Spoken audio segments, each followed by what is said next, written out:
অধিকাংশ বিশ্বের মুসলমানরা হচ্ছে সুন্নি মুসলমান, আর ইরান একটি শিয়া অধ্যুষিত রাষ্ট্র। আবার ইসরায়েল হচ্ছে একটি ইহুদি কেন্দ্রিক একটা রাষ্ট্র। সেহেতু এই জায়গায় আসলে মুসলমানদের ভূমিকা কি হবে, বিশেষ করে সুন্নি মুসলমানদের, তারা অনেকেই হতবিহ্বল বা হয়তো চিন্তা করতে পারতেছে না বা ধারণা করতে পারতেছে না সে খুশি হবে না, আনন্দিত হবে না, দুঃখিত হবে না, কষ্ট পাবে, কাকে সাপোর্ট দিবে, এইরকম একটা দ্বিধাদ্বন্দ্বের মধ্যে আছে। ফলত প্রেক্ষাপটটা আমাদের জানা দরকার। প্রেক্ষাপটটা তুলে ধরার জন্য আমি আপনাদের সামনে এতটুকু বলতে পারি যে ইরান এবং ইসরায়েলের মধ্যে অনেক বিষয়ে মিল আছে। সেই মিলটা হচ্ছে, ইরান যেমন একটি ধর্মভিত্তিক রাষ্ট্র, শিয়া ধর্মভিত্তিক, ইসরায়েলও ঠিক একটি ধর্মভিত্তিক রাষ্ট্র, ইহুদি ধর্মভিত্তিক। দ্বিতীয় যেটি মিল সেটি হচ্ছে, ইরানের যেমন মধ্যপ্রাচ্য কেন্দ্রিক উচ্চাশা এবং উচ্চাকাঙ্ক্ষা আছে রাজনৈতিক আধিপত্যের, ঠিক তেমনি ইসরায়েলেরও পুরো মধ্যপ্রাচ্যে দাদাগিরি করার তার লালিত স্বপ্ন আছে, সে গ্রেটার ইসরায়েল বানাতে চায়। তাহলে দুইজনের লক্ষ্য উদ্দেশ্য সেম, দুইজনই মধ্যপ্রাচ্যের সবচেয়ে শক্তিশালী প্রভাবশালী পাওয়ারে পরিণত হতে চায়, যেটাকে আপনারা পাওয়ার ডাইনামিক্স বলতে পারেন। ইরান এবং ইসরায়েলের মধ্যে যে যুদ্ধটা চলতেছে এটি আসলে কিসের যুদ্ধ? এটি পাওয়ার ডাইনামিক্স। এটি এরকম না যে হ্যাঁ শিয়া সুন্নিদের খুব ভালোবাসে ইরান, এই জন্য সে ইসরায়েলের প্রতি আক্রমণ করতেছে, সে মসজিদ আকসা মুক্ত করতে চায় এই জন্য ইসরায়েলের প্রতি আক্রমণ করতেছে, সে গাজাকে মুক্ত করতে চায় এই জন্য ইসরায়েলের প্রতি আক্রমণ করতেছে, এরকম না। বিষয়টা এরকম নয়। এরকম হলে যখন গাজার মানুষ ক্ষুধার্ত ছিল, ঠিক আছে, তাদের কাছে খাবার যাচ্ছিল না, পরাজিত ছিল, হামাসের বাঁচার কোনো রাস্তা ছিল না, তখনই যুদ্ধ শুরু হয়ে যেত, কিন্তু তখন হয়নি। ঠিক ইসরায়েলও যে সৌদি, কুয়েত, কাতার, বাহরাইন তাদেরকে রক্ষা করবে এই জন্য সে ইরানকে ধ্বংস করতেছে, ইরানের পরমাণু অস্ত্রের যেন মালিক না হয় এই নিয়াতে সে চেষ্টা করতেছে, এটিও কিন্তু না। তারা আসলে দুইজনই মধ্যপ্রাচ্যের প্রভু হতে চায়, একজন ইহুদি ধর্মকেন্দ্রিক এবং আরেকজন শিয়া ধর্মকেন্দ্রিক, এবং দুইজনই মধ্যপ্রাচ্যে অবস্থিত অন্য দেশগুলোকে শত্রু জ্ঞান করে। আমি জানি না মধ্যপ্রাচ্যের অন্য দেশেরা এই নলেজটুকু তারা রাখে কিনা যে আসলে ইসরায়েলও তাদেরকে শত্রু জ্ঞান করে এবং ইরানও তাদেরকে শত্রু জ্ঞান করে। এখানে যেই আসলে টিকে যাবে সে পরবর্তীতে পুরো মধ্যপ্রাচ্যে আধিপত্য বিস্তার করবে। তো মধ্যপ্রাচ্যে আধিপত্য বিস্তারের একটা ধর্মভিত্তিক রাজনৈতিক দ্বন্দ্ব হচ্ছে ইরান এবং ইসরায়েলের এই দ্বন্দ্ব। অধিকাংশ বিশ্বের মুসলমানরা হচ্ছে সুন্নি মুসলমান, আর ইরান একটি শিয়া অধ্যুষিত রাষ্ট্র। আবার ইসরায়েল হচ্ছে একটি ইহুদি কেন্দ্রিক একটা রাষ্ট্র। সেহেতু এই জায়গায় আসলে মুসলমানদের ভূমিকা কি হবে, বিশেষ করে সুন্নি মুসলমানদের, তারা অনেকেই হতবিহ্বল বা হয়তো চিন্তা করতে পারতেছে না বা ধারণা করতে পারতেছে না সে খুশি হবে না, আনন্দিত হবে না, দুঃখিত হবে না, কষ্ট পাবে, কাকে সাপোর্ট দিবে, এইরকম একটা দ্বিধাদ্বন্দ্বের মধ্যে আছে। ফলত প্রেক্ষাপটটা আমাদের জানা দরকার। প্রেক্ষাপটটা তুলে ধরার জন্য আমি আপনাদের সামনে এতটুকু বলতে পারি যে ইরান এবং ইসরায়েলের মধ্যে অনেক বিষয়ে মিল আছে। সেই মিলটা হচ্ছে, ইরান যেমন একটি ধর্মভিত্তিক রাষ্ট্র, শিয়া ধর্মভিত্তিক, ইসরায়েলও ঠিক একটি ধর্মভিত্তিক রাষ্ট্র, ইহুদি ধর্মভিত্তিক। দ্বিতীয় যেটি মিল সেটি হচ্ছে, ইরানের যেমন মধ্যপ্রাচ্য কেন্দ্রিক উচ্চাশা এবং উচ্চাকাঙ্ক্ষা আছে রাজনৈতিক আধিপত্যের, ঠিক তেমনি ইসরায়েলেরও পুরো মধ্যপ্রাচ্যে দাদাগিরি করার তার লালিত স্বপ্ন আছে, সে গ্রেটার ইসরায়েল বানাতে চায়। তাহলে দুইজনের লক্ষ্য উদ্দেশ্য সেম, দুইজনই মধ্যপ্রাচ্যের সবচেয়ে শক্তিশালী প্রভাবশালী পাওয়ারে পরিণত হতে চায়, যেটাকে আপনারা পাওয়ার ডাইনামিক্স বলতে পারেন। এবং উভয়ই যে আসলে মধ্যপ্রাচ্যের পাওয়ারে নিজেদের সর্বোচ্চ স্থানে রাখতে চায় এটির অনেকগুলো প্রমাণও আছে। যেমন ইরান অসংখ্য সুন্নি রাষ্ট্রে প্রক্সি যুদ্ধ পরিচালনা করেছে, এগুলো ধারণা প্রসূত কোনো কথা নয়, বাস্তব সত্য। যেমন সিরিয়ার বাশার আল আসাদকে টিকিয়ে রাখার জন্য কাসেম সোলাইমানি সহ অসংখ্য শিয়া যারা মিলিশিয়া গ্রুপ আছে তাদের ব্যাপক অবদান আছে, এবং তাদের হাতে বর্তমান সিরিয়ার যারা অধিকাংশ মুসলমান, সুন্নি মুসলমান, তাদের রক্তে তাদের হাত রঞ্জিত। এইটা কোনো কাল্পনিক কথা নয়, এটা একটা সত্য, ঐতিহাসিক বাস্তব সত্য ঘটনা। তো বাশার আল আসাদের পরাজয় ছিল মূলত ইরানের মধ্যপ্রাচ্যে তার যে শক্তিশালী হওয়ার যে উচ্চাভিলাষ, সে উচ্চাভিলাষের একটি পতন। ঠিক হিজবুল্লাহর মাধ্যমে প্রক্সি ওয়ার, হুথিদের মাধ্যমে প্রক্সি ওয়ার, এগুলো প্রত্যেকটাই ইরানের যে মিলিশিয়া গ্রুপগুলো, এগুলো ছিল ইরানের নিজস্ব রাজনৈতিক আধিপত্য বিস্তারের একটি ধ্যান এবং ধারণা বা চিন্তা বা চেষ্টা। ঠিক ইসরায়েলও চায় যে সে মধ্যপ্রাচ্যের সবচেয়ে শক্তিশালী পাওয়ারফুল কান্ট্রি হবে, যেটা আমরা দেখি যে ইসরায়েল তার কোনো শত্রু যদি, এটা শুধু ইসরায়েল না, ইসরায়েল এবং আমেরিকার যে নিজস্ব ওয়ার্ল্ড অর্ডার আছে, সেই নিজস্ব ওয়ার্ল্ড অর্ডার বিশ্ব ব্যবস্থা, এই বিশ্ব ব্যবস্থায় যদি তারা কাউকে শত্রু বা তাদের চাইতে কাউকে শক্তিশালী, তাদের জ্ঞান এবং প্রযুক্তি কারো কাছে চলে যাচ্ছে, এরকম যদি কোনো ধ্যান ধারণা বা সন্দেহ তাদের অন্তরে তৈরি হয়, তাহলে তারা আসলে দেখে না কে শিয়া, কে সুন্নি, কে খ্রিস্টান। তাদের ওয়ার্ল্ড অর্ডারের জন্য যেই হুমকি হবে তারা তাকে টার্গেট করবে। এবং এটার সবচেয়ে জ্বলন্ত উদাহরণ আপনাদের সামনে আছে সোভিয়েত ইউনিয়ন। সোভিয়েত ইউনিয়ন যখন আফগানিস্তান দখল করে নিল, তখন এই আমেরিকাই তালেবানদের, আল কায়দাদের, পাকিস্তানের, তাদেরকে অস্ত্র দিয়ে সহযোগিতা করে তাদেরকে সোভিয়েত ইউনিয়নের বিরুদ্ধে যুদ্ধে সহযোগিতা করলো। পরবর্তীতে মুজাহিদেরা যুদ্ধে বিজয় লাভ করে যখন অস্থিতিশীল অবস্থা থেকে একটা স্থিতিশীল অবস্থায় চলে গেল দেশ ইমারাত ইসলামিয়ার মাধ্যমে, যেটা আমেরিকা কল্পনা করেনি যে এত দ্রুত একটা দেশ অস্থিতিশীল থেকে স্থিতিশীল হবে। তো স্থিতিশীল অবস্থায় চলে গিয়ে যখন আবার ইসলামী শক্তির উত্থান ঘটতে লাগলো আফগানিস্তানে, তখন সেটাকেও তারা তাদের ওয়ার্ল্ড অর্ডারের জন্য থ্রেট মনে করলো।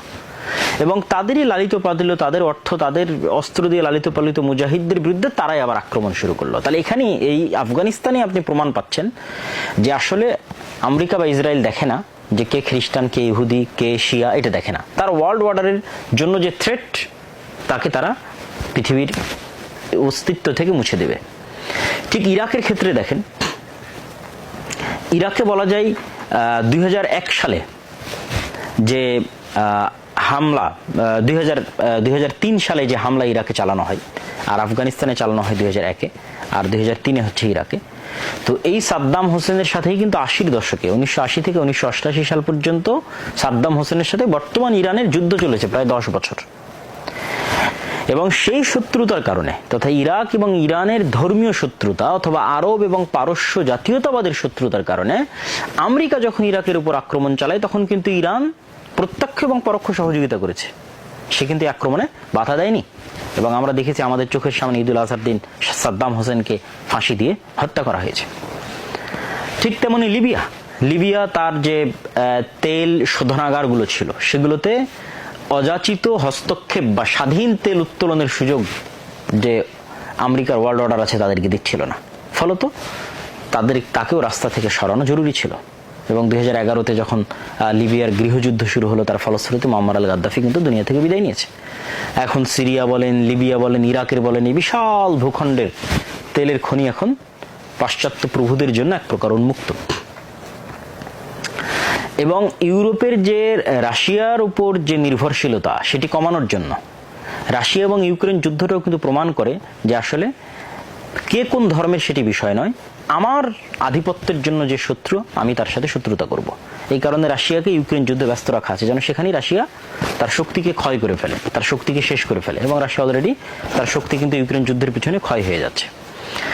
তো রাশিয়ার উপর ইউরোপের যে নির্ভরশীলতা, গ্যাস কেন্দ্রিক নির্ভরশীলতা, এই নির্ভরশীলতা কমানোর জন্য, যারা ইউরোপের দেশে থাকেন তারা খুব ভালোভাবে জানেন যে ইউরোপে শীত প্রবণ দেশ, সেখানে প্রচুর পরিমাণে হিটার চালানোর জন্য গ্যাসের প্রয়োজন হয়।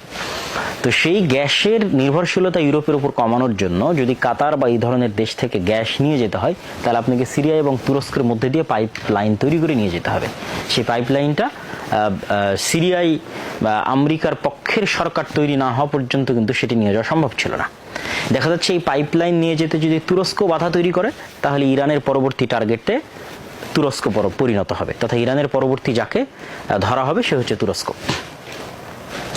তো সম্মানিত উপস্থিতি, আমি যেটি বুঝাতে চাচ্ছিলাম সেটি হচ্ছে এখানে ইরান এবং ইসরায়েলের মধ্যে যে যুদ্ধটা চলতেছে, এটি আসলে কিসের যুদ্ধ? এটি পাওয়ার ডাইনামিক্স। এটি এরকম না যে হ্যাঁ শিয়া সুন্নিদের খুব ভালোবাসে ইরান, এই জন্য সে ইসরায়েলের প্রতি আক্রমণ করতেছে, সে মসজিদ আকসা মুক্ত করতে চায় এই জন্য ইসরায়েলের প্রতি আক্রমণ করতেছে, সে গাজাকে মুক্ত করতে চায় এই জন্য ইসরায়েলের প্রতি আক্রমণ করতেছে, এরকম না। বিষয়টা এরকম নয়। এরকম হলে যখন গাজার মানুষ ক্ষুধার্ত ছিল, ঠিক আছে, তাদের কাছে খাবার যাচ্ছিল না, পরাজিত ছিল, হামাসের বাঁচার কোনো রাস্তা ছিল না, তখনই যুদ্ধ শুরু হয়ে যেত, কিন্তু তখন হয়নি। ঠিক ইসরায়েলও যে সৌদি, কুয়েত, কাতার, বাহরাইন তাদেরকে রক্ষা করবে এই জন্য সে ইরানকে ধ্বংস করতেছে, ইরানের পরমাণু অস্ত্রের যেন মালিক না হয় এই নিয়াতে সে চেষ্টা করতেছে, এটিও কিন্তু না। তারা আসলে দুইজনই মধ্যপ্রাচ্যের প্রভু হতে চায়। একজন ইহুদি ধর্মকেন্দ্রিক এবং আরেকজন শিয়া ধর্মকেন্দ্রিক, এবং দুইজনই মধ্যপ্রাচ্যে অবস্থিত অন্য দেশগুলোকে শত্রু জ্ঞান করে। আমি জানি না মধ্যপ্রাচ্যের অন্য দেশেরা এই নলেজটুকু তারা রাখে কিনা যে আসলে ইসরায়েলও তাদেরকে শত্রু জ্ঞান করে এবং ইরানও তাদেরকে শত্রু জ্ঞান করে। এখানে যেই আসলে টিকে যাবে সে পরবর্তীতে এই পুরো মধ্যপ্রাচ্যে আধিপত্য বিস্তার করবে। তো মধ্যপ্রাচ্যে আধিপত্য বিস্তারের একটা ধর্মভিত্তিক রাজনৈতিক দ্বন্দ্ব হচ্ছে ইরান এবং ইসরায়েলের এই দ্বন্দ্ব। এবং ইরান এবং ইসরায়েলের এই দ্বন্দ্বে আমাদের যেটি সবচেয়ে বেশি শিক্ষার আছে সেটা হচ্ছে, দেখেন ইরানকে বারবার ডোনাল্ড ট্রাম্পের যে টুইট, আপনারা এক্স, এখন তো টুইটার না, এক্স প্ল্যাটফর্মে গিয়ে যদি আপনারা ডোনাল্ড ট্রাম্পের লাস্ট 4-5টা পোস্ট দেখেন, তাহলে সেখানে তিনি স্পষ্টভাবে একজন প্রেসিডেন্ট পদের জায়গা থেকে স্পষ্টভাবে থ্রেটমূলক বাক্য উচ্চারণ করে তিনি বলছেন যে আমি বারবার ইরানকে বলেছি যে তোমরা একটা পারমাণবিক চুক্তি করো, ঠিক আছে, আমাদের সাথে নেগোসিয়েশনে আসো, না হলে 60 দিনের সময় 61 দিন থেকে তোমাদের খবর আছে, অমুক আছে তুমুক আছে, আমেরিকা বিশাল অস্ত্রের অধিকারী, ধ্বংস করে দিবে, শেষ করে দিবে, অসংখ্য, মানে সব ভয়াবহ রকমের সব থ্রেট। তাহলে সারমর্ম কথা কি, ইরানের যে পারমাণবিক যে প্রযুক্তি অর্জনের যে অভিলাষ সেটি যেন পূরণ না হয়। ইরাকের সাদ্দাম হোসেনও কিন্তু সে অভিলাষ করেছিল, তাকে কিন্তু ধ্বংস করে দেওয়া হয়েছে। তাহলে বিষয়টা কি বোঝাচ্ছে যে বর্তমান পৃথিবীতে কিন্তু প্রযুক্তির যুদ্ধ চলতেছে, জ্ঞানের যুদ্ধ চলতেছে। যে আপনি পারমাণবিক বম কিভাবে বানায়, এই জ্ঞান এবং এই প্রযুক্তিটা আপনি অর্জন করবেন, এটা পৃথিবীর কেউ সহ্য করতেছে না। সে আপনি ইহুদি হন, খ্রিস্টান হন, বৌদ্ধ হন, সেটা পরের বিষয়, কিন্তু আপনি যেন এই জ্ঞান না পান। এর আরেকটা আপনাদেরকে উদাহরণ দেই, যেমন ধরেন চায়না যেন চিপ বা সেমিকন্ডাক্টরের যে নলেজ, এটাতে যেন টপ লেভেলে না পৌঁছতে পারে, এই জন্য চায়নার উপর কিন্তু এই কেন্দ্রিক নিষেধাজ্ঞা দেওয়া আছে।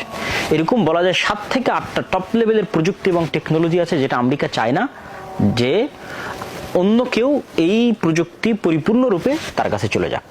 তার মধ্যে যেমন পারমাণবিক প্রযুক্তি আছে, মিসাইল অ্যান্ড ডিফেন্স সিস্টেম আছে, ঠিক তেমনি এআই এবং সাইবার ইন্টেলিজেন্স প্রযুক্তি আছে, স্টিলথ টেকনোলজি, এই যে স্টিলথ ফাইটার জেটের কথা বলা হচ্ছে 35, এই স্টিলথ টেকনোলজি হচ্ছে রাডারকে ফাঁকি দেওয়ার টেকনোলজি। এই টেকনোলজি অন্য কেউ পেয়ে নিক, এটা কখনোই আমেরিকা চায় না।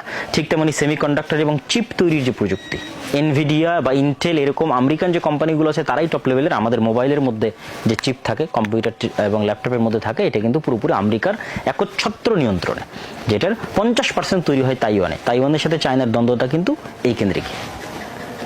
তথা আমি আপনাদের যেটি বুঝাতে চাচ্ছি যে পুরো পৃথিবীতে বর্তমান যে যুদ্ধটা চলতেছে, ইরান এবং ইসরায়েলের যে যুদ্ধ চলছে, এটা জ্ঞানের যুদ্ধ, এটা প্রযুক্তির যুদ্ধ, এবং জ্ঞান এবং প্রযুক্তিতে যে এগিয়ে ক্ষমতা তার হাতে। রাশিয়ার সাথে যে দ্বন্দ্ব, চায়নার সাথে যে দ্বন্দ্ব, জ্ঞান এবং প্রযুক্তির দ্বন্দ্ব। কিন্তু দুঃখজনক হলো সত্য যে আমরা মুসলমানেরা কিন্তু সেই জ্ঞান এবং প্রযুক্তি থেকে অনেক অনেক পিছিয়ে আছি।